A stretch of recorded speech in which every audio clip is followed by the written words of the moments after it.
What is the area of the figure shown? Well, there are a few different ways you could approach this problem, but I'm going to show you one. And that is to first find the area of this whole rectangle, and then simply to subtract the area of this rectangle here, since that's the only part that's missing out of this large rectangle. So first, we'll find the area of the large rectangle. And the area of a rectangle is the length times the width. So the area of the large rectangle is 20 feet times 50 feet.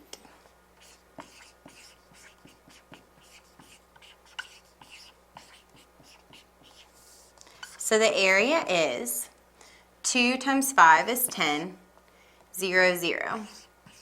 1,000 feet times feet, feet squared. So the area of the large rectangle is 1,000 feet squared. Now we need to find the area of this smaller rectangle, the only part that's missing out of our large rectangle. So I'm going to label this. This is the area of the large rectangle. Now we're going to find the area of the small rectangle. So again, area is the length times the width. And we have the length and the width for our small rectangle as well, 15 feet and 6 feet. So the area is 15 feet times 6 feet. 6 times 10 is 60. 6 times 5 is 30. So 30 plus 60 is 90. Feet times feet is feet squared. So the area of this little rectangle is 90 feet squared. So to find the area of this figure, we have to subtract the area of our large rectangle, 1,000 feet squared, minus the area of that small rectangle cutout, which is 90 feet squared. And 1,000 minus 90 is 910 feet squared. And that's the area of our figure.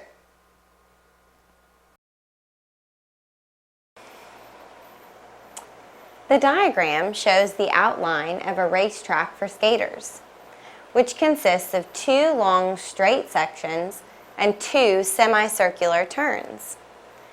Given the dimensions shown, which of the following most closely measures the perimeter of the entire track? Well, they've given us that this length here is 150 yards, apparently, since all of our answers are in yards. So that means that this opposite straight side here would also be 150 yards. And actually, just from that amount of information, we can already start eliminating some answers. I know that 180 yards is definitely not enough because I've got 150 and 150. So we're going to have to skate this 150, skate some more, skate another 150, and skate some more. So we know we're already over 180 yards. We also know it's going to be more than 300 yards because just the 2 straight sections are 300 yards. So we can already eliminate that answer choice. And we're down to these 3 possibilities. So that means we need to figure out what this distance is here and here.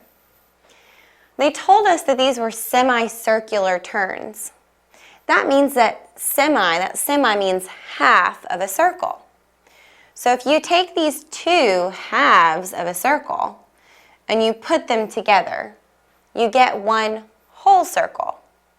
So really they're traveling the distance of 1 whole circle in addition to these straight sides here, which means we need to find the circumference of our circle to find the distance around the circle. That's what circumference is. And the circumference of a circle is pi times the diameter of the circle, which they gave us. They told us that this distance is 30. Well, that goes all the way across my circle. So that's my diameter. So my circumference is 30 pi. And pi is about 3. It's actually a little over 3. But since they said most closely measures, we'd probably be okay just using 3 for pi. So our circumference is about 90 yards. Plus, we have these straight sides. So the total distance around the racetrack would be the 150 yards plus 150 yards for our 2 straight sides, plus the about 90 for these 2 curved sides, the semicircular, which is 390 yards. Now, if you'll remember, we rounded pi down. It's actually over 3. We rounded it down to 3. So really our answer is a little bit higher than 390, which is answer choice D, 395 yards.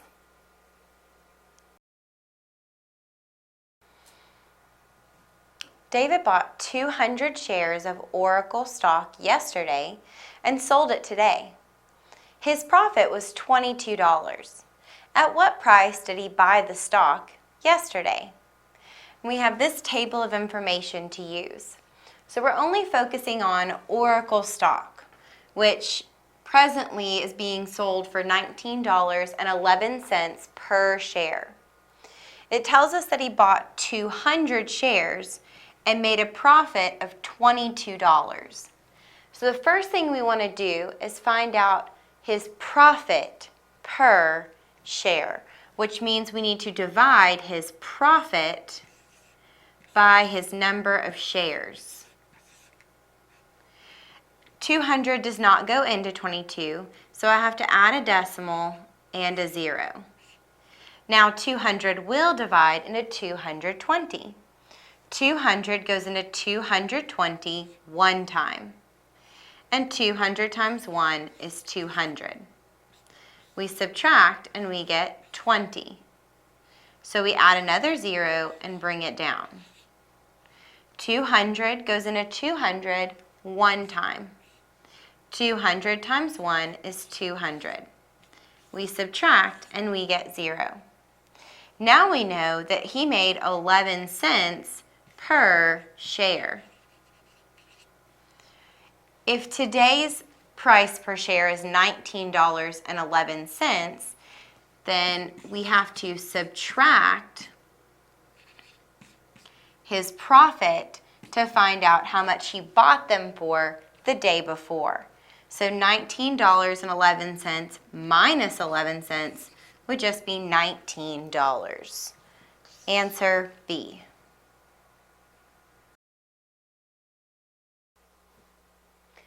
The Charleston Recycling Company collects 50,000 tons of recyclable material every month. The chart shows the kinds of materials that are collected by the company's 5 trucks. Approximately how much paper is recycled every month? This pie chart is a total of 100%. And it's a total 100% of 50,000 tons. So this 40% means 40% of the total. Paper is 40%, so 40% of the total amount of recyclable material collected, or 50,000 tons, 40% of that is paper. And that's what we want to find, is how much is that? Well, of means to multiply. And I'm going to multiply 40% and 50,000, which means I need to change 40% to a decimal. So move the decimal 2 places to the left. So I'm actually multiplying 4/10 or 40 hundredths, it's the same thing, times 50,000. So we have 50,000 times 4/10. 4 times 0 is 0, 4 times 0 is 0, 4 times 0 is 0, 4 times 0 is 0, and 4 times 5 is 20. We have one number behind the decimal, so our answer should have one number behind the decimal, and we get 20,000 tons. So 20,000 tons of the total 50,000 tons of recyclable material is paper.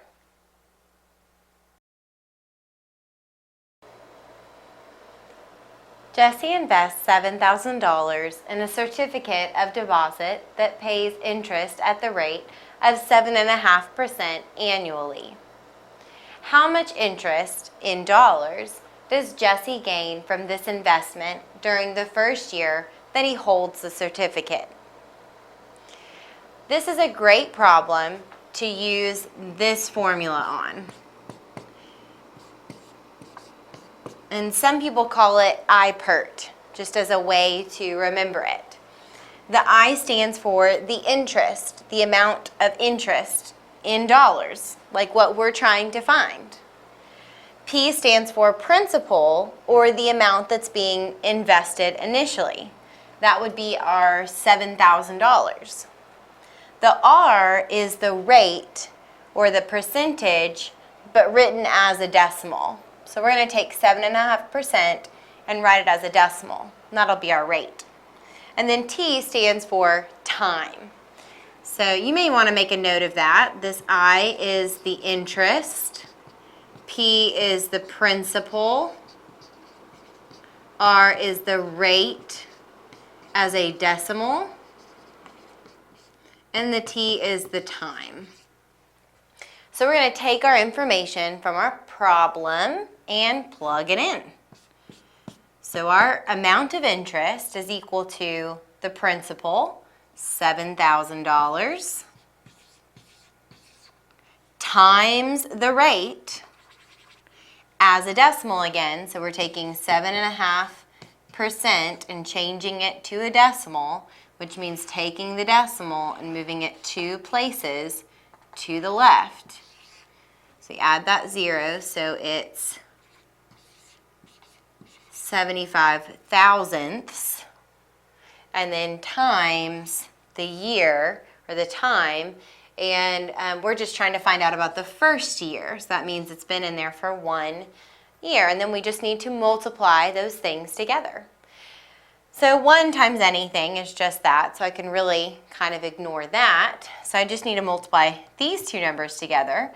So I have this 75 thousandths, and I'm going to put it on top because it's very easy to multiply times 7,000, since the first thing I'm going to do is just write down those 3 zeros. And then the only number I really have to multiply by is the 7.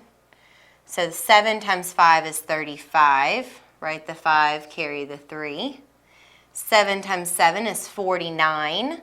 Plus 3 is 52. And then we have 3 numbers behind the decimal, so 3 numbers behind the decimal. And that means that he's going to make $525 off of his investment. So that's the number you would need to bubble in, is 525.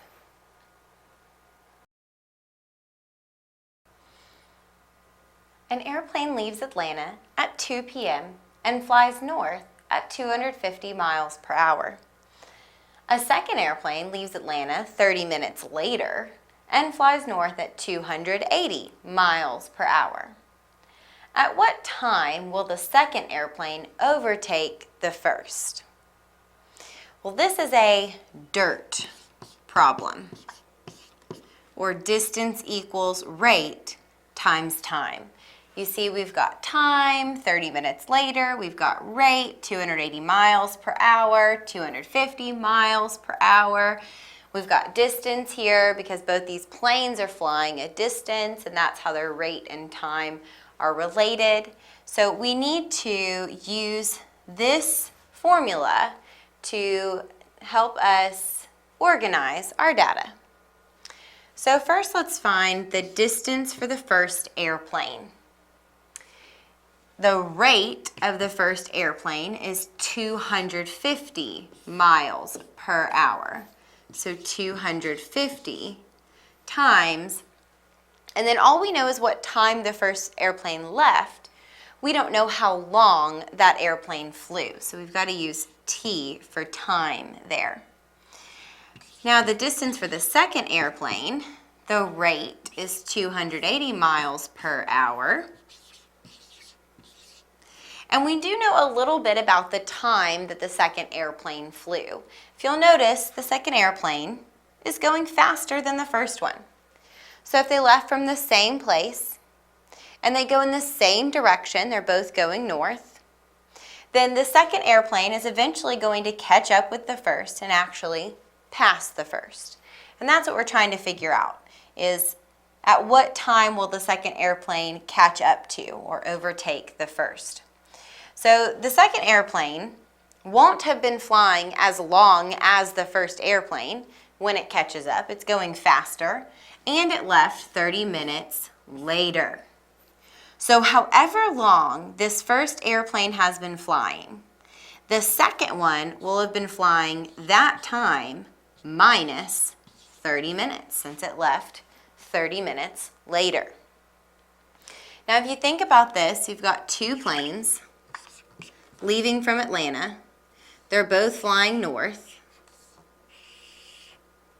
And the question is, when will the second one overtake the first one? Well, this is what we're trying to find out, is what time that will happen.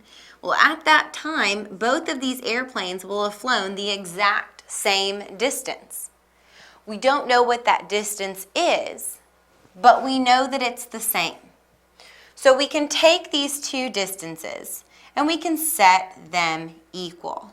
So the distance of plane 1, 250 t, is equal to the distance of plane 2, 280 times the quantity, t minus 30. And now we need to solve for t. So the first thing we want to do is distribute our 280. So I'm going to bring down this 250t equals 280 times t, 280t, minus 280 times 30. 280 times 30, 0 placeholder, 3 times 0 is 0, 3 times 8 is 24, 3 times 2 is 6, plus 2 is 8. That's 8,400. Now we need to get all of our variables on the same side of the equation. We don't want to have t on the left side and t on the right side. So I'm going to subtract 280t from both sides. 250t minus 280t. I'm taking away more than I have, so I'm going to end up with a negative. And the difference between 280t and 250t is 30t. So negative 30t equals, and by subtracting this 280t, I've actually canceled that term on the right side. And I'm left with negative 8,400. To solve for t, then, we need to divide both sides by a negative 30. Negative 30 divided by negative 30 is 1, times t is simply t. Negative 8,400 divided by negative 30. First of all, a negative divided by a negative is a positive. Then we can cancel a 0. And really all we have to do is divide 840 by 3. Really, I'm running out of space here. I'm going to get rid of this so we can divide 840 by 3. 3 goes into 8 2 times. That's 6. Subtract and you get 2. Bring down the 4. 3 goes into 24. 8 times. 3 times 8 is 24. Subtract and you get 0. Bring down your 0. 3 goes into 0, 0 times. So it's 280. But 280 what? Well, if you'll recall, we did t minus 30 minutes. So that would mean that these t's are in minutes. So we just found how many minutes the first plane, t, the first plane would have been flying when the second plane overtook it. So we need to first convert these minutes into hours and minutes so that we can then find the time, what time it was when that happened. So to convert these minutes into hours, there are 60 minutes in 1 hour, which means we need to divide 280 by 60. So we've got 60, 120, 180, 240. So 60 goes into 280 4 times, and you get 240. You subtract and you get a remainder of 40 minutes. So that's 4 hours, 40 minutes. So 4 hours, 40 minutes after the first plane left at 2 p.m. is when the second plane overtook it or caught up with it or had traveled the same distance. So 2 plus 4 hours is 6 and 40 minutes. So at 6:40 is when p.m. is when that second plane overtook the first. Answer C.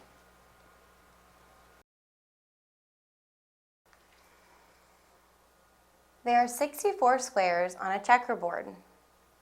Bobby puts 1 penny on the first square, 2 on the second square, 4 on the third, 8 on the fourth, and continues to double the number of coins at each square until he has covered all 64 squares.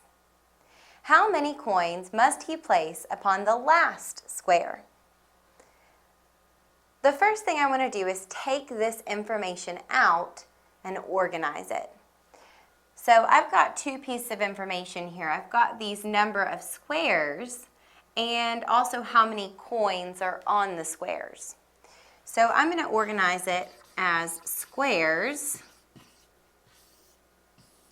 and number of coins. So it says he puts 1 penny on the first square. So square 1, 1 penny. 2 on the second square. Second square, 2 pennies. 4 pennies on the third square. So third square, 4 pennies. 8 on the fourth square. So fourth square, 8 pennies. And so on like that, it keeps doubling. So another important word here is double. Really, we don't even have to find the pattern. They told us what it was. We're doubling. So this is 1 times 2 is 2. Times 2 is 4. Times 2 is 8. So since I know I'm doubling, then I have a base of 2. So on the first square, I have 2 to the power of 0. Any number to 0 is 1. So on my first square, I have 2 to the power of 0 coins. On my second square, I have 2 to the first power coins. 2 to the first power is 2. On my third square, I have 2 squared coins. 2 squared is 4. On the fourth square, I have 2 cubed coins. 2 times 2 times 2 is 8. So as you can see, as we increase our number of squares, our exponent also increases. The first square had 2 to the power of 0 coins. So the exponent is 1 less than the square that we're on. Second square, 2 to the first power. The exponent is 1 less than the square we're on. Third square, 2 to the second power. The exponent is 1 less than the square we're on, and so forth.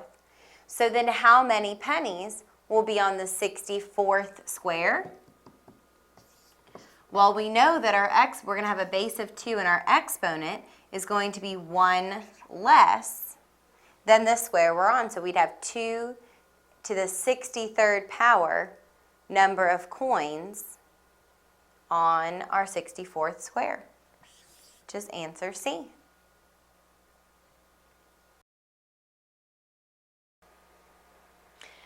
A sailboat is 19 meters long. What is its length in inches?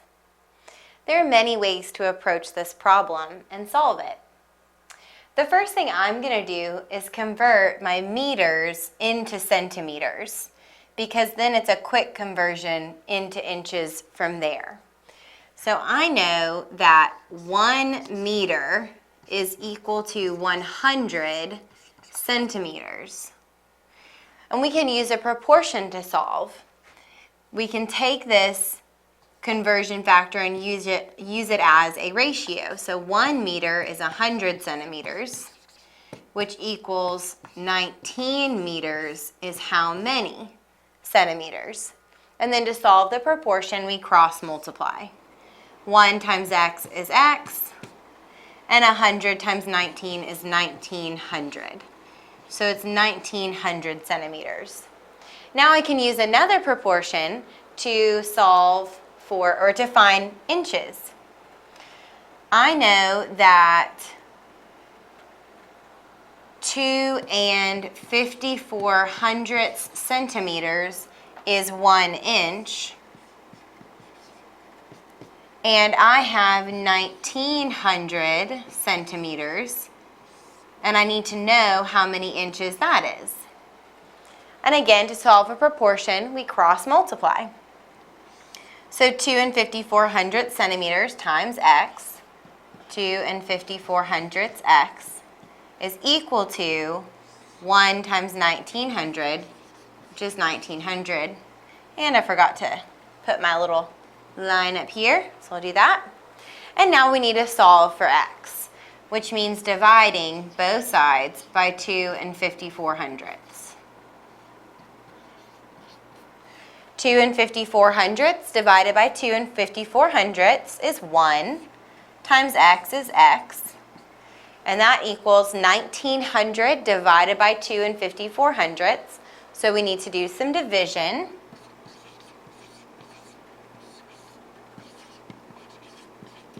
Which means I have to move this decimal 2 places to the right. So I have to take my decimal 1900 and move it 2 places to the right, which means adding 2 zeros. So now my number is 190,000 being divided by 254. So 254 does not go into 1, or into 19, or into 190. But it does go into 1900. And we can use compatible numbers here to get a very quick estimate of how many times it goes into 1900. So 254 is very close to 250. So 250, 500, 750, 1,000, 1,250, 1,500, 1750, 1800. So it would, 1750 and then 2000. So it only goes 7 times because 2000 is too much. So 254 only goes 7 times into 1900, and we can see what that is right here. 7 times 4 is 28. 7 times 5 is 35. 36, 37. 7 times 2 is 14, plus 3 is 17. So it's 1,778. And then we subtract those, And we have to borrow from the 9, and that becomes an 8. So this is 10, and we borrow from the 10, it becomes a 9. This is 10. So 10 minus 8 is 2. 9 minus 7 is 2. And 8 minus 7 is 1, 122. So now we bring down our next 0. And again, we can use that 250 rule to see how many times it goes into 1,220. So 250, 500, 750, 1,000. And then it would be 1250, but 1250 is too much. So it only goes 4 times. So let's see, 254 times 4. 4 times 4 is 16, carry the 1. 4 times 5 is 20, plus 1 is 21. 4 times 2 is 8, plus 2 is 10. So that's 1,016. And then we subtract. So we need to borrow from this 2, that becomes a 1. So this is 10 minus 6 is 4. 1 minus 1 is 0. And 2 minus 0 is 2. So that's 204. And then we bring down our 0 here. So again, how many times does 250 go into 2040? So we have 250, 500, 750, 1,000. So 4 more times for 2,000. So it looks like a total of 8 times. So let's see, let's check that. See where I have some room. We'll just do it up here. 254 times 8. 8 times 4 is 32. 8 times 5 is 40, plus 3, 43. 8 times 2 is 16. 16 plus 4 is 20. So it's 8 times is correct, and it's 2,032. We subtract and we get 8. And that would be our remainder. It'd be 8 out of 254. Or we could keep going to find our decimal. But if we look at our answers, we don't need to keep going because none of our answers have the decimal as part of it. So our answer is D, 748 inches.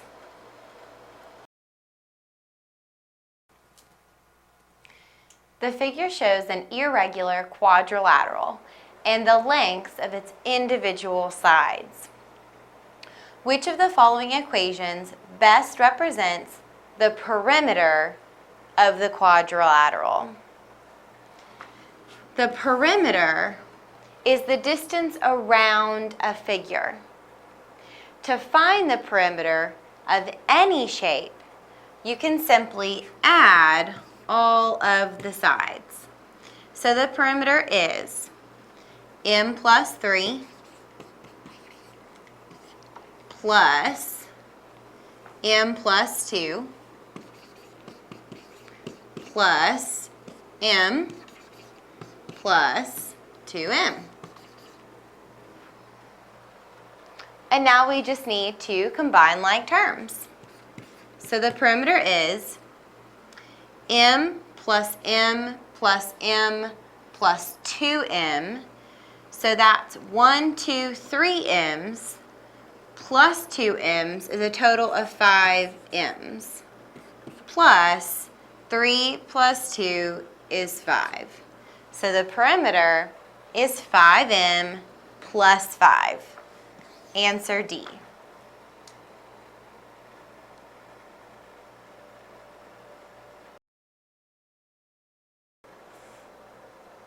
In a game of chance, 3 dice are cast simultaneously. What is the probability that all 3 will land with a 6 showing? Well, the probability of just 1 dice landing with a 6 showing is 1 out of 6. Since one of the numbers is a 6 out of a total of 6 numbers. And the other 2 dice have the same probability. So times 1/6 times 1/6. All of these events are independent of each other, meaning they don't affect each other, which is why we just multiply the 3 probabilities of the 3 dice together. So that means that the probability is 1 out of 6 times 6 is 36, times 6 is 216. So 1 in 216, which if you really think about it, makes a lot of sense. It's not very likely that when you roll 3 dice, you're going to get 3 sixes. It's very unlikely. It doesn't happen very often. Maybe one time out of 216 times that you cast those dice.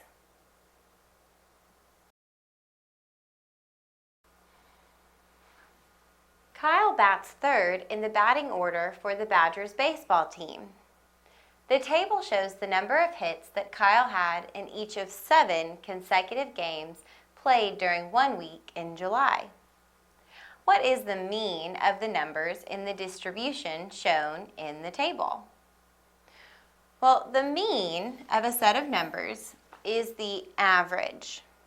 And to find the average or the mean, you must add all of the numbers together and then divide them by the number of numbers there are.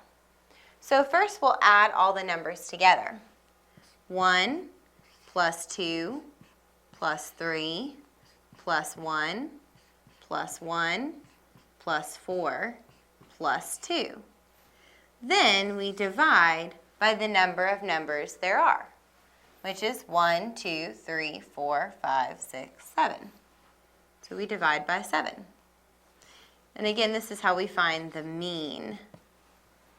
Add the numbers together and then divide by the number of numbers there are.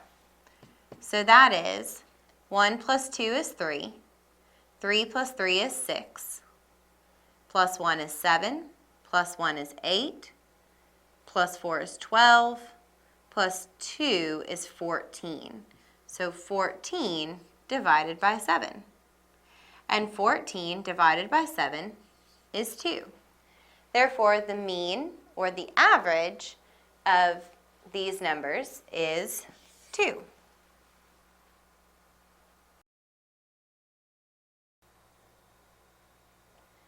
Determine the midpoint of the line shown in the figure. We will use the midpoint formula to find the midpoint of this line. The midpoint formula is x1 plus x2 divided by 2, and then y1 plus y2 divided by 2.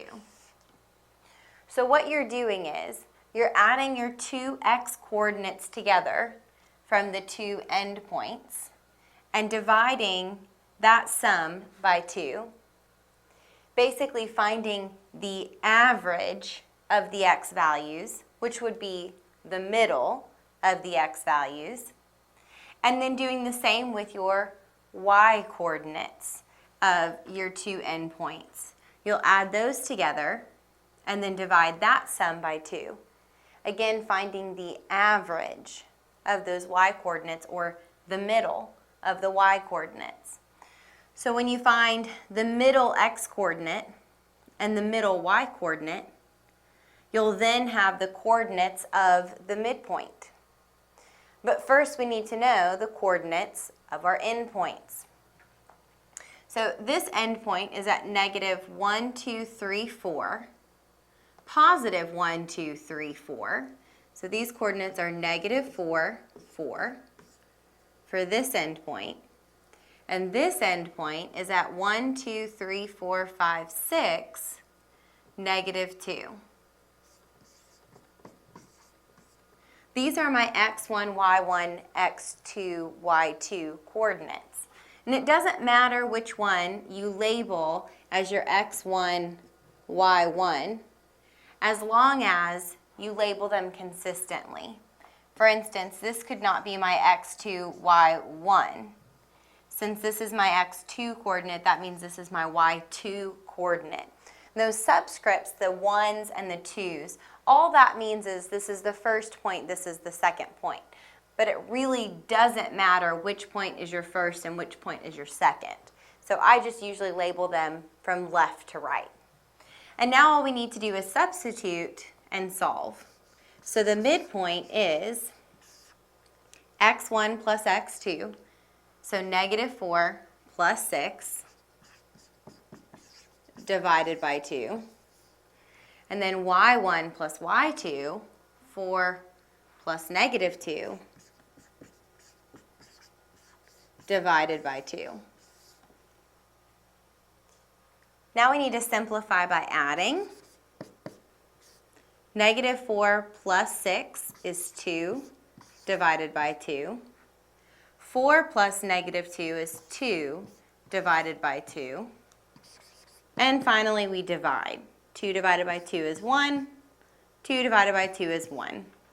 So the midpoint is 1, 1, which you can see on this graph, over 1, up 1. And you know that point does look like it's right in the middle of that line. So that's our midpoint.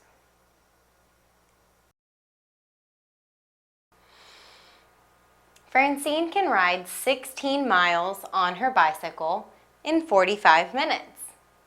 At this speed, how many minutes would it take Francine to ride 60 miles? This problem is a good candidate for using a proportion to solve. There's more than one way to solve it, but I like proportion, so I'm going to use a proportion. First, I know that Francine can go 16 miles in 45 minutes. That's going to be my first ratio. So I have 16 miles in 45 minutes. And the key to setting up a successful proportion is to be consistent. So since our first ratio, we have miles to minutes, then our second ratio will also be miles to minutes. So they want to know how many minutes it would take Francine to ride 60 miles. So my miles is 60, and my minutes is what I'm trying to find, so that's where I'll put a variable. To solve a proportion, we cross multiply. 16 times x is 16x, and that equals 60 times 45, 0. 6 times 5 is 30, carry the 3. 6 times 4 is 24, plus 3 is 27, so 2,700. And then we solve for x by dividing both sides by 16. So x equals, and now I need to find out what 2,700 divided by 16 is. 16 goes into 2,700 one time. And that's 16, and we subtract and get 11. Then we bring down our 0. We could use 15 as a compatible number to see how many times 15 would go into 110. So we have 15, 30, 45, 60, 75, 90, 105. So 7 times. So let's see if 16 will go into 110 7 times. 7 times 6 is 42. 7 times 1 is 7, plus 4 is 11. And that's a little too big, which means I know 16 goes into 110 6 times. So 16 times 6. 6 times 6 is 36. 6 times 1 is 6, plus 3 is 9. And that works. So we need to subtract, and we get 14. Then we bring down our next 0. So we have 140. So I know 16 is going to go into 140 at least 7 times, but it should go even more than that. So let's see what 16 times 8 is. 8 times 6 is 48. 8 times 1 is 8, plus 4 is 12. And that's all we're going to be able to do. So 8 times, and we get 128. And when we subtract those numbers, we get 12. So that means we need to add a decimal and a 0 and bring it down. 16 goes into 120 7 times. 16 times 7 we found earlier is 112. So we subtract and we get 8. We add another 0 and bring it down. And 16 goes into 80 less than 6 times, and actually exactly 5 times. 16 times 5 is 80. So we subtract and we get a remainder of 0. So that means if it took her 45 minutes to go 16 miles, it should take her 168 7/75 minutes to go 60 miles. And this is the answer you would grid in.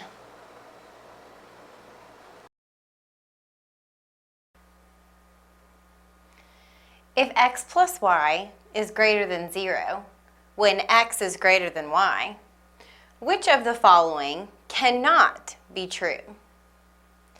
This word when is very important because it means we're only looking at the situations when x is greater than y. So first we should go through our answers and eliminate the ones that don't satisfy this inequality. Is 3 greater than 0? Yes, so it stays. 6 is greater than -1, so it stays. -3 is not greater than 0, which means C must be eliminated as a choice. -4 is not greater than -3. So it must also be eliminated as a choice. 3 is greater than -3.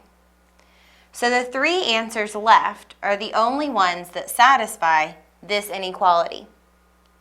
So now we need to check to see if they satisfy the first. So we'll take A. 3 plus 0 is greater than 0. 3 plus 0 is 3, and that is greater than 0. So it works. B. 6 plus -1 is greater than 0. 6 plus -1 is 5, and 5 is greater than 0. And finally, E. 3 plus -3 is greater than 0. 3 plus -3 is 0.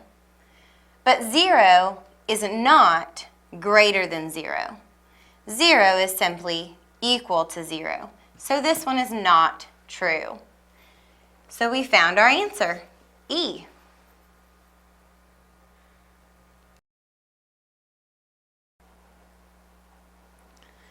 The table shows the cost of renting a bicycle for 1, 2, or 3 hours.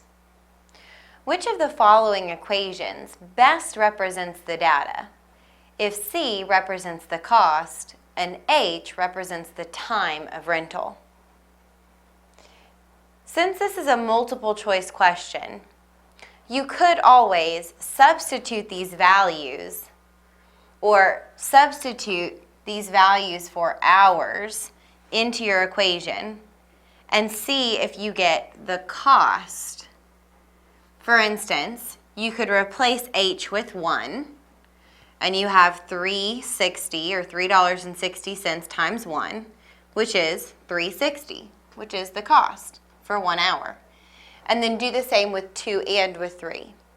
Because sometimes an equation will work for one set of data, but not for the other 2. So you should test it on all of them. However, I'll show you how to solve this problem if it weren't multiple choice. So we're going to write our own function rule using the data. First, looking at hours and cost, your cost is dependent on the number of hours you rent the bike. Cost then is the dependent variable. And I want to focus on my dependent variable. and see what kind of changes are happening. So from $3.60 to $7.20, I'm adding $3.60. From $7.20 to $10.80, I'm again adding $3.60. So I can see that the change in Y is constant, or the change in the cost in the dependent variable is constant. I want to now compare and see what's happening with my independent variable, my time. So from 1 to 2, I increase by 1. From 2 to 3, I also increase by 1. So there's a constant change in my independent, my time, as well. This tells me that there's a linear relationship here. So to write my function rule, I simply need to find my rate of change, which is the change in Y divided by the change in X. And the Y, that's the dependent variable, whereas X is the independent variable. And we've already established that our cost is dependent, therefore our cost is our Y. And we've already found the change in Y, it's $3.60. Divided by the change in X, 1. So our rate of change is simply $3.60. And that rate of change is what you're multiplying the independent variable by to get the dependent variable. So I've now found that the cost is equal to $3.60 times my independent variable of H. And then we can check and see if it works. So let's replace H with 1. $3.60 times 1 is $3.60. Try it with 2. $3.60 times 2 is $7.20. Finally, 3. $3.60 times 3 is $10.80. So that verifies that our function rule works for this situation and is correct. So answer A.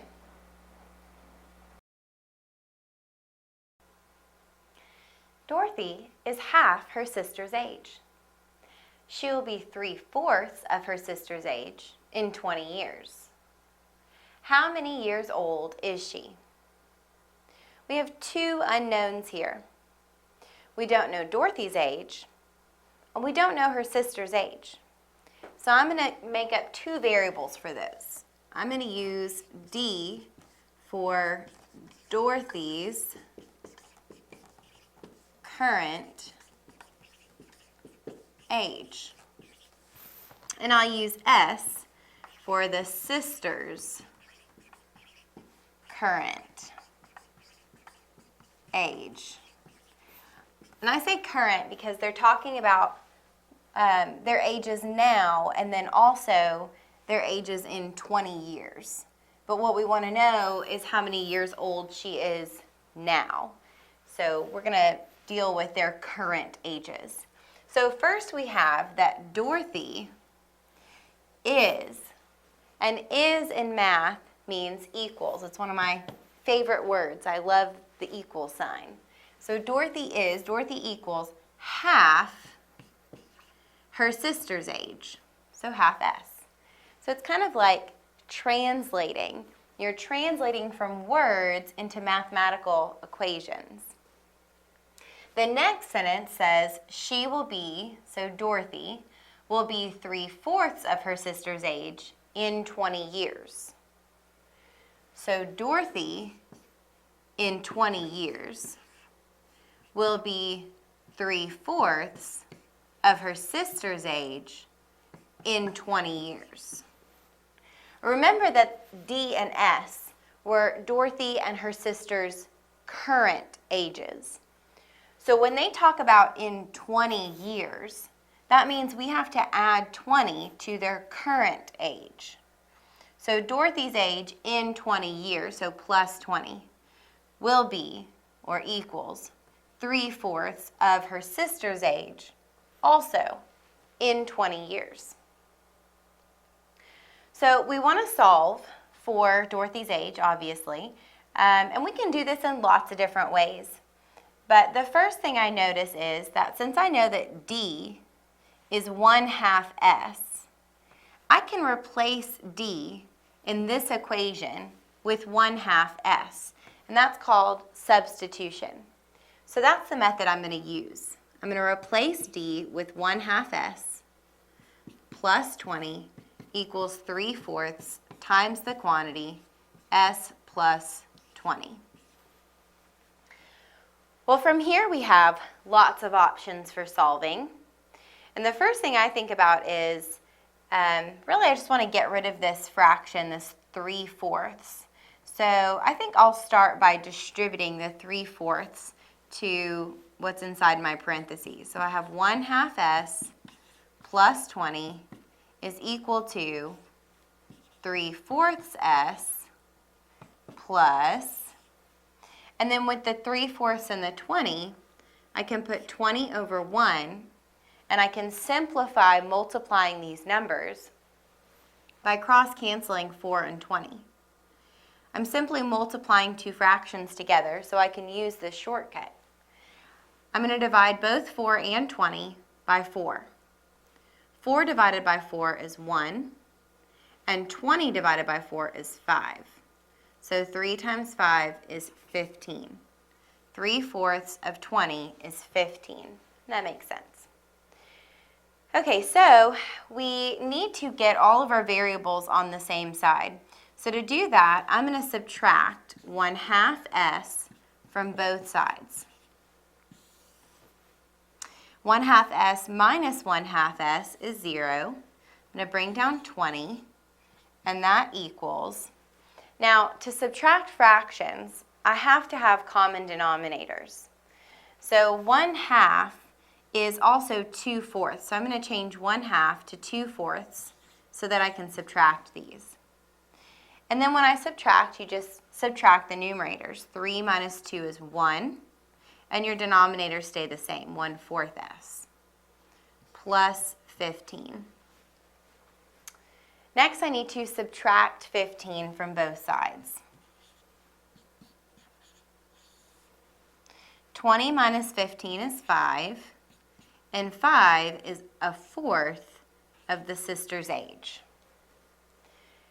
So finally, I need to multiply both sides by the multiplicative inverse of 1/4, which is 4 over 1, or just 4. So multiply both sides by 4. 4 times 5 is 20, and 20 is her sister's age. 1/4 of 4 is 1. So we're left with S, the sister's age. Well, remember that Dorothy is half of her sister's age. So since we now know her sister's age is 20, we know that Dorothy is half of that, and half of 20 is 10.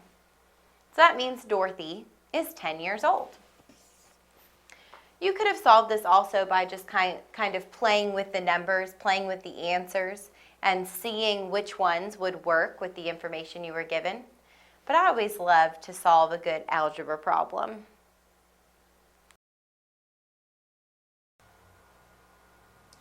Mark is driving to Phoenix from a city located 210 miles north. He drives the first 10 miles in 12 minutes.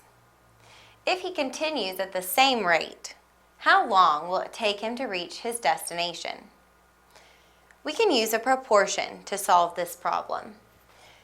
We know that the first 10 miles took him 12 minutes. So that's one ratio. 10 miles took 12 minutes. What we want to know is how long it took him to drive the 210 miles.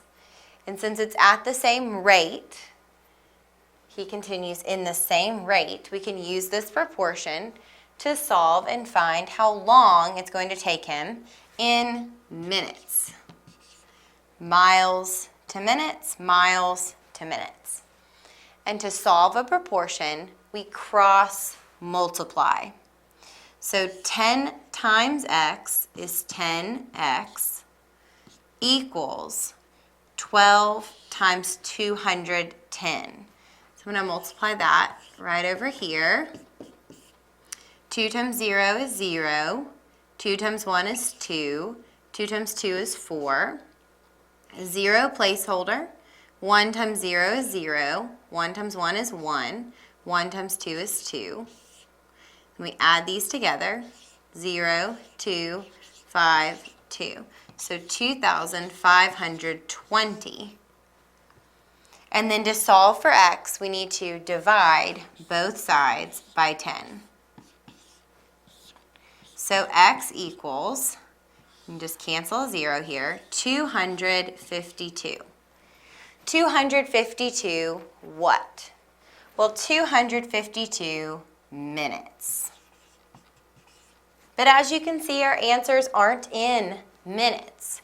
They're in hours and minutes. So we need to figure out just how many hours and then leftover minutes there are in 252 minutes. And since there are 60 minutes in 1 hour, I need to divide 252 by 60. So 252 divided by 60. So 60 does not go into 25. 60 goes into 252.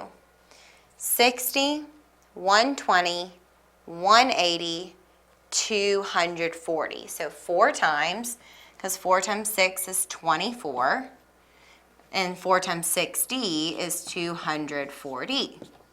We subtract, and we get 12 that's left over.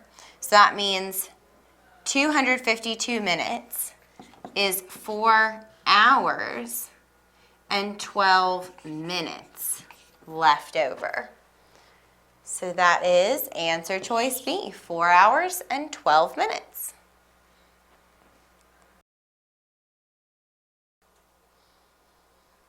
In the figure, segment BC is 4 units long, segment CD is 8 units long, and segment DE is 6 units long.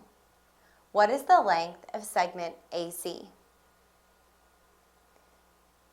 The first thing I'd like to do is take this information and actually put it on my picture. So segment BC is 4 units long. Here's segment BC, it's 4. Segment CD is 8 units long. CD is 8. And segment DE is 6 units long. DE is 6 units long. These triangles are not congruent, and that's obvious. If you're looking at them, you can see this triangle smaller than the other one. However, these right angles are congruent. These vertical angles are congruent. And since 2 angles of this triangle are congruent to 2 angles of the other triangle, that means that the third angles, angle E and angle A, are congruent to each other. Therefore, these 2 triangles are similar to each other because all 3 of their corresponding angles are congruent to each other. And since these triangles are similar, that means that their corresponding sides are proportional. You see that segment BC is half of segment CD. 4 is half of 8. So if we can find the length of segment CE, then we know the length of segment AC is half of that. We're going to find the length of segment CE, using the Pythagorean theorem. A squared plus B squared equals C squared. We have our two legs. 8 squared plus 6 squared equals C squared. 8 squared is 64, plus 6 squared is 36, equals C squared. 64 plus 36 is 100, equals C squared. Then to solve for C, we need to square root both sides. The square root of 100 is 10, and the square root of C squared is C. So the length of segment CE is 10. And again, the lengths of the sides of triangle ABC are half the corresponding sides of triangle CDE. So since the length of segment CE is 10, that means that the length of segment AC is half of that, or 5. So answer B.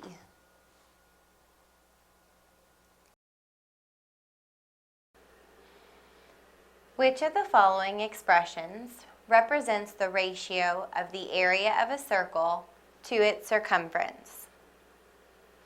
We've got some pretty key words here. The first one I see is ratio. A ratio is a comparison of two numbers, like a fraction. And what we're comparing is the area of a circle to its circumference. Well, the area of a circle is pi times radius squared, while the circumference of a circle is 2 times pi times radius. So the area is going to be our numerator. Since it was listed first, area to circumference means that the area should be in the numerator, divided by, this 2 is your division bar, the circumference, 2 times pi times radius. And then we need to simplify. First I see that pi divided by pi cancels. Pi divided by pi is 1. Anything divided by itself is 1. So we can cancel it. And then I can simplify r squared divided by r. When you divide, you subtract the exponents. Or another way to think about it is r squared is r times r. And I'm dividing that by r. So again, you have something divided by itself is 1, or it cancels. So I'm left with just r in the numerator divided by 2 in the denominator, since those r's canceled. So we just have r divided by 2, which is answer E.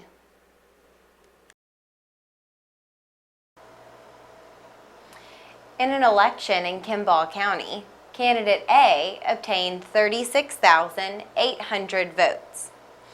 His opponent, candidate B, obtained 32,100 votes. 2,100 votes went to write-in candidates. What percentage of the votes went to candidate A? To find a percent, we need the part over the whole. And we know the part. The part is the number of votes candidate A received, which is 36,800. What I need to know is the whole, or the total number of votes.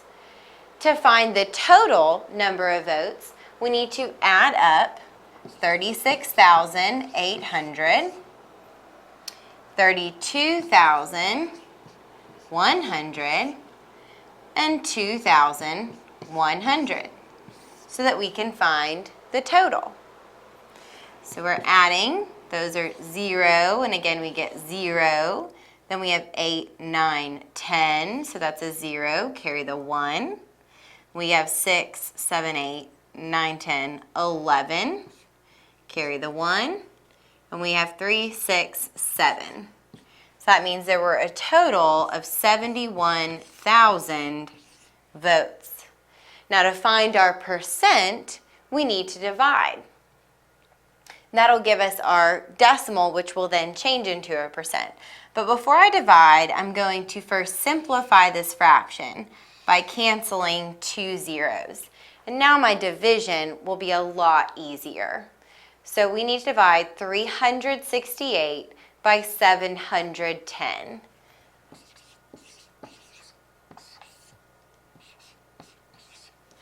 Well, 710 doesn't go into 368 at all, which means I'm going to have to add a decimal and a 0. And now I can divide 710 into 3,680.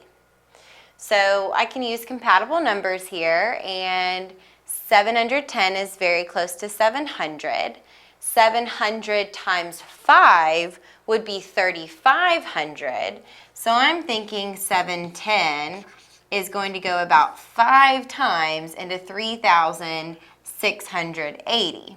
So let me multiply this. We get 0, and that's 5, and that's 35. So 3,550. Yep, looks good. So that's 5. We have 3,550.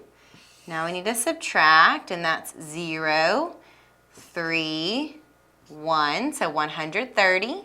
Then we need to add a 0 and bring it down. 1,300. So 710, and it's only going to go into 1,300 one time, because 700 plus 700 would be 1,400, and that's too much. So it's just one time. 710 times 1 is 710. Then we need to subtract. So I'm going to borrow from the 1, that's a 0, that's 13. Borrow from the 13, that's 12, which makes that 10. And we'll borrow, well, we don't need to borrow, that's 0. So 10 minus 1 is 9. And 12 minus 7 is 5, 590, which makes sense. If you add 90 back to 710, you get 800. And if you add 500 to 800, you get the 1,300. So we need to add another 0 and bring it down. So now we need to know how many times 710 goes into 5,900. So I'm again going to use that compatible number of 700. So let's see, 700 times 8 would be 5,600. So I'm thinking it goes in there about 8 times. So that's 0, and that's 8, and that's 56. So yes, that's very close. So that's 8. And we have 5,680. We can subtract, and that's 0. Borrow from the 9, that's an 8, so that's 10. 10 minus 8 is 2. 8 minus 6 is 2, so we get 220. And we could keep going, but really, that's all I need to know, because as I look at my answers, it's very clear which one of these is my answer. This is, well, it's about 518 thousandths, and then when we change it into our percent, we move our decimal 2 places to the right, we get 51 8/10%, which is answer A.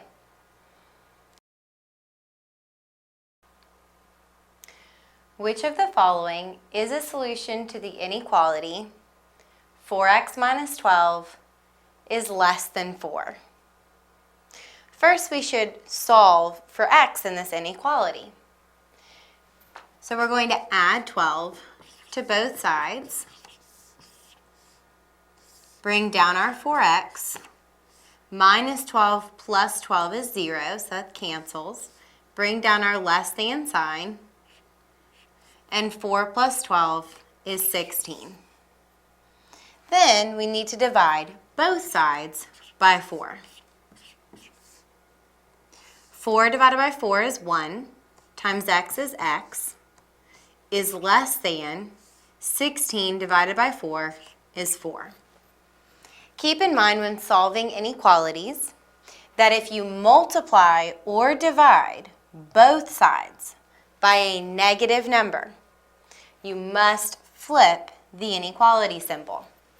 In this case, we didn't have to, since we didn't divide both sides by a negative number. It's all about that negative.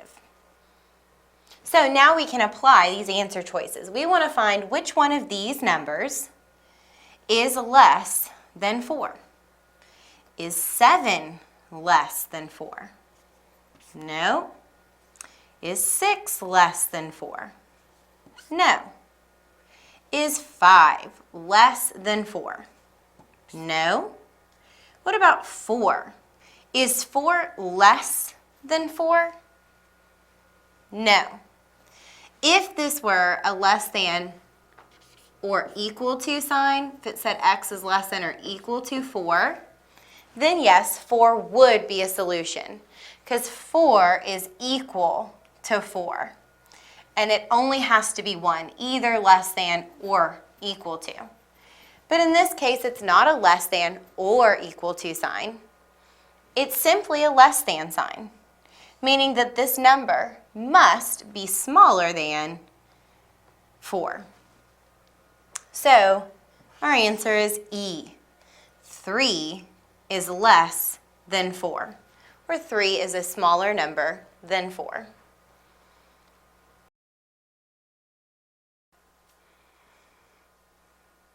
The expressions y equals negative 3x plus 6 and y equals 2x minus 4 represent straight lines.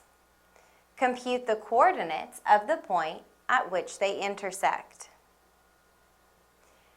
This can be done by substituting 2x minus 4 for y in our other expression, or by substituting negative 3x plus 6 for y in this expression.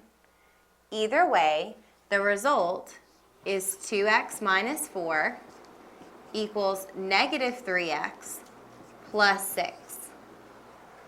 Now we need to solve for x. First, I'll add 3x to both sides so that I can get all my x variables on one side of the equation. 2x plus 3x is 5x minus 4 equals negative 3x plus 3x cancels, and I'm left with 6 on the right side. Now we need to add 4 to both sides. Bring down the 5x. Negative 4 plus 4 is 0 equals 10. And finally, we need to divide both sides by 5 to solve for x.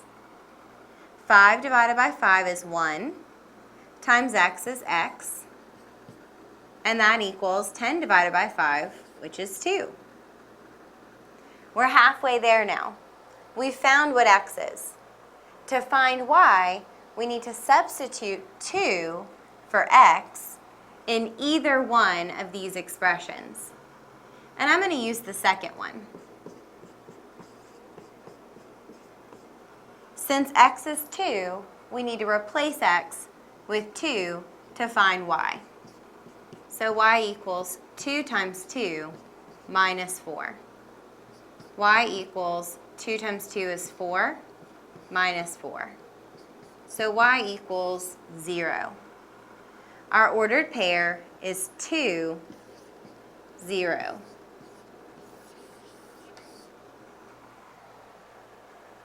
And you can always check this by plugging this ordered pair back into both of your expressions, and you should get a true mathematical equation there when you do that. And if you didn't, then you know that you made an error somewhere in your work.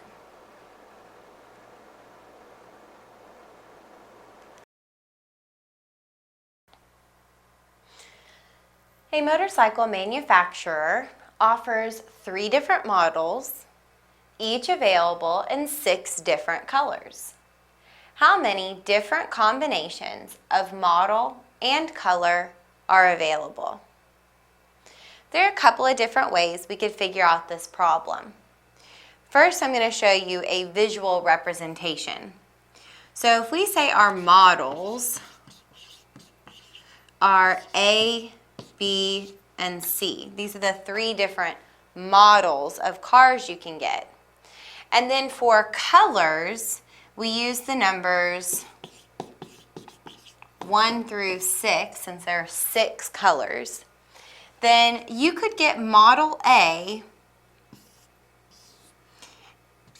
in color 1, color 2, color 3, color 4, color 5, or color 6. Same thing with Model B. You could get Model B in color 1, color 2, color 3, color 4, color 5, or color 6. And finally, the same with Model C. Color 1, color 2, color 3, color 4, color 5, and color 6.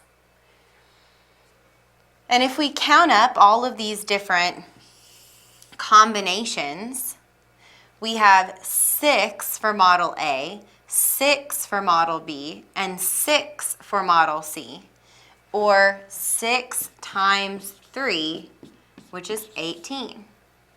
So instead of writing this all out, we could have taken our 6 colors and multiplied it by our 3 models.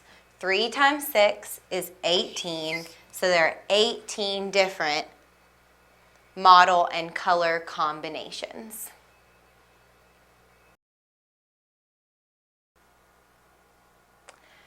Pradeep decides to invest $4,500 in Cisco Systems stock and buys it at the price shown in the table. At what price should he sell it to obtain a profit of 10%? So he's buying Cisco Systems stock at $3.50 per share. If he wants to make a profit of 10%, then he needs to sell his stock when the price per share is 10% higher. And there are several ways to solve this problem. I'll show you one. So first I want to know, what is 10% of $3.50? Well, of means to multiply. So I'm multiplying times 1/10 or times 10 hundredths. And multiplying times 10 hundredths means just moving that decimal one place to the left. So that is 35 hundredths or 35 cents. So that means that his stock needs to be 35 cents higher. The price per share needs to be 35 cents greater. So $3.50 plus 35 cents is $3.85. So in order to make a profit, a 10% profit, then he needs to sell his stock at $3.85 per share.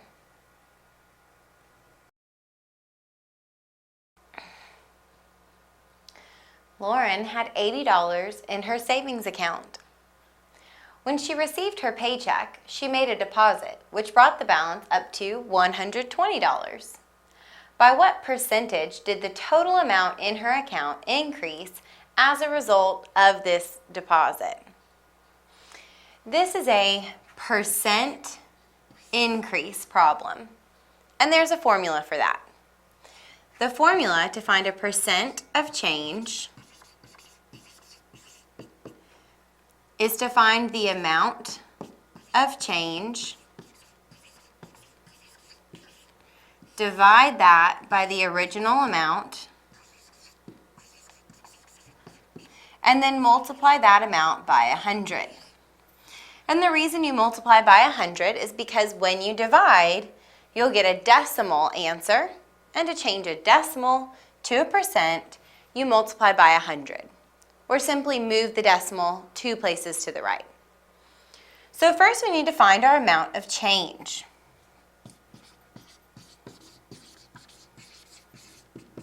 The amount of change is found by subtracting the 2 amounts. So she started at $80 and her balance went up to $120. So the change is 120 minus 80, divided by the original amount. So what she had in her account before she made her deposit, the $80. And then we multiply that by 100. So the percent change is 120 minus 80, 40, divided by 80 times 100. To simplify this, we can first cancel a 0.